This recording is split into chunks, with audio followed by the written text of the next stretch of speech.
সালামু আলাইকুম ভিউয়ার্স, আশা করি সবাই ভালো আছেন। গত এপিসোডে আমি আলাপ করেছিলাম কিভাবে আপনি একটা সিলিং ফ্যান কিনবেন এবং কোন কোন ফ্যাক্টগুলো আপনাকে অবশ্যই জানতে হবে। যারা এই এপিসোডটি মিস করেছেন তারা অবশ্যই আমি ডিসক্রিপশনে লিঙ্ক দিয়ে দেবো, আপনারা দেখে নেবেন। এটা কিন্তু খুবই কাজের একটা ভিডিও ছিল। তো আজকের এপিসোডে আমরা আলাপ করবো ইনশাআল্লাহ যে আপনি আপনার সিলিং ফ্যানের থেকে কিভাবে সিলিং ফ্যানের বিদ্যুৎ বিলটা কমাতে পারেন, অর্থাৎ সিলিং ফ্যানের এনার্জি কনজাম্পশনটা আপনারা কমাতে পারেন, যার করে আপনার বিদ্যুৎ বিলটা অনেকটা কমে যাবে। সো ভিডিওটি অবশ্যই মনোযোগ দিয়ে দেখতে থাকুন এবং যারা আমার চ্যানেলটি এখনো সাবস্ক্রাইব করেননি, এই ভিডিও নিচে লাল করে লেখা সাবস্ক্রাইব বাটনে ক্লিক করে এখনই সাবস্ক্রাইব করে ফেলুন এবং পাশে থাকা বেল আইকনে ক্লিক করুন পরবর্তী সব ভিডিও সবার আগে দেখার জন্য। ফ্যানের পাওয়ার সেভ করার সবচেয়ে সহজ উপায় হচ্ছে আপনার বাসার যে রেগুলেটর রয়েছে বিগ সাইজ ইলেকট্রিক্যাল রেগুলেটর, সেটা চেঞ্জ করে ইলেকট্রনিক রেগুলেটর লাগিয়ে ফেলুন। বর্তমান সময়ে যেসব ফ্যান নতুন ইনস্টল হয় ম্যাক্সিমামে কিন্তু ইলেকট্রনিক রেগুলেটর ইউজ করা হয়, কিন্তু আমাদের বাসায় আগের থেকে যে ফ্যানগুলো রয়েছে পুরাতন ফ্যান, সেগুলোর মধ্যে কিন্তু বেশিরভাগই ইলেকট্রিক্যাল রেগুলেটর রয়েছে।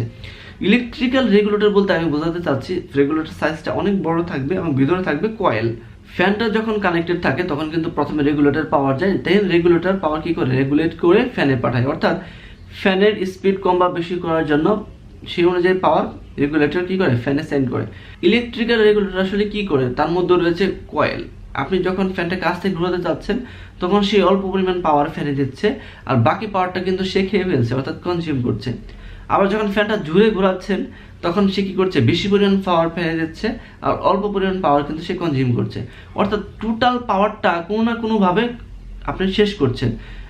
হয় রেগুলেটর খাচ্ছে, না হয় ফ্যান খাচ্ছে। কিন্তু ইলেকট্রনিক রেগুলেটর যদি আপনি কিনেন অনেক ছোটো সাইজ, তো সেটা যদি আপনি কিনেন তাহলে কিন্তু সেটা আপনার ফ্যানে যতটুকু পাওয়ার দরকার ঠিক ততটুকু পাওয়ারই ফ্যানে ডেলিভারি করবে। আপনি যদি ফ্যান জুড়ে ঘোরাতে চান তাহলে কি করবে, সে বেশি পরিমাণ পাওয়ার ফ্যানে দিবে, আর যদি ফ্যানটা আস্তে ঘোরাতে চান তাহলে কি করবে, অল্প পরিমাণ পাওয়ার সে ফ্যানে দিবে। রেগুলেটর ইটসেলফ কোনো পাওয়ার কিন্তু কনজিউম করছে না। সো বুঝতেই পারছেন কি পরিমাণ পাওয়ার আপনার সেভ হতে যাচ্ছে। অবশ্যই বাসায় আজকে চেক করুন যে বিগ সাইজের যে রেগুলেটর রয়েছে অনেক আগের, সেগুলো চেঞ্জ করে স্মল সাইজের ইলেকট্রনিক রেগুলেটরগুলো আজকে ইনস্টল করুন। এতে করে আপনার বিদ্যুৎ খরচ অনেকটাই বেঁচে যাবে।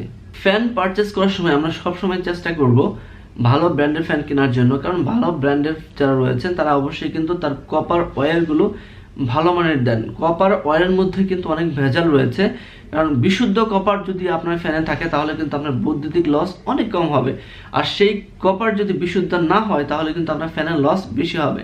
এখন আপনি যদি 200 টাকা বাঁচানোর জন্য একটা ফ্যান নিয়ে আসলেন লোকাল ব্র্যান্ডের, তো তার কপার ওয়্যার হতো তো বেটার না। আপনি হয়তো সাময়িকভাবে 200 টাকা সেভ করলেন, but in the long term 10 বছরের কথা যদি আপনি চিন্তা করেন আপনি বুঝতে পারবেন না যে আপনি কত বিশাল পরিমাণ আপনি লস করতে যাচ্ছেন। সো অবশ্যই ভালো ব্র্যান্ডের ফ্যান কেনার চেষ্টা করবেন।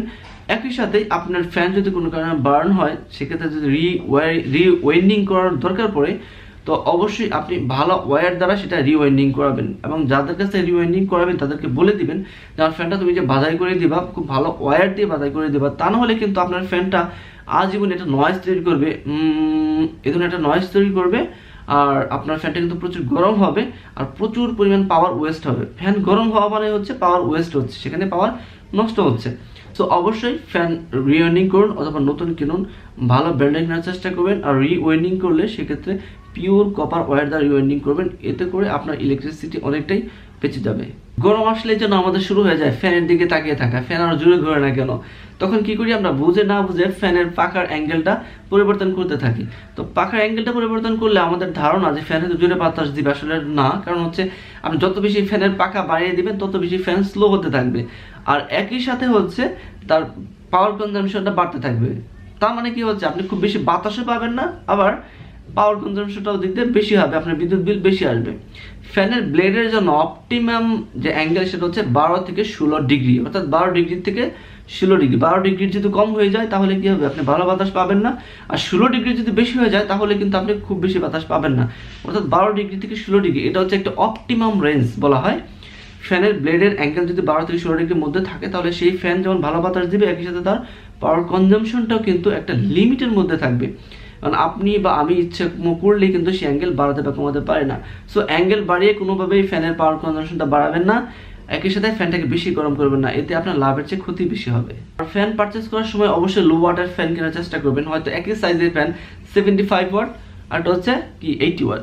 সো আপনি হয়তো মনে হচ্ছে যে 5 ওয়াট তেমনই কি হবে। আপনি একবার ক্যালকুলেশন করে দেখুন, যদি আপনি প্রত্যেক দিন যদি 10 ঘন্টা করে আমি ধরি, আরও বেশি চলে, যদি আমি 10 ঘন্টা করে ধরি, তাহলে ডিফারেন্স হচ্ছে কত, 50 ওয়াট। ওকে, এখন আপনার তাহলে 1 মাসে কত হচ্ছে চিন্তা করেন, এরপরে আপনার 1 বছরের কত হচ্ছে আপনি চিন্তা করতে পারেন। এক ইউনিট দাম যদি 7.5 থেকে 8 টাকা হয়, তাহলে 1 বছর আপনার কি পরিমাণ বিল আপনার বেশি আসবে। সো লং টার্মের কথা যদি চিন্তা করেন, অবশ্যই ওয়াটেজটা সাইজ ঠিক রেখে, যেটা ওয়াটেজ কম থাকে সেটা কিনবেন। এতে আপনার পাওয়ার যেমন সেভ হবে, একই সাথে আপনার ফ্যানের লাইফটাও কিন্তু অনেক এক্সটেন্ডেড হবে। সো ভিউয়ার্স, আশা করছি এই অপশনগুলো যদি আপনি মেনে চলেন, তাহলে অবশ্যই আপনার ফ্যান থেকে আপনার ইলেকট্রিসিটি আপনি সেভ করতে পারবেন, আপনার বিদ্যুৎ বিল কম আসবে, একই সাথে আপনার ফ্যানের লাইফটা অনেক বেশি হবে। ফ্যান পারচেস কীভাবে করবেন সেটা আপনাদেরকে বলেছিলাম, সেটা যারা মিস করেছেন তারা আমার এই ভিডিও থেকে দেখে নিতে পারেন। আর অবশ্যই কিন্তু আমার চ্যানেল সাবস্ক্রাইব করতে ভুলবেন না। সবার সাথে ভিডিওটা অবশ্যই শেয়ার করবেন, যাতে করে সবাই দেখতে পারে, জানতে পারে এবং শিখতে পারে। ভালো থাকবেন, আল্লাহ হাফেজ, আসসালামু আলাইকুম।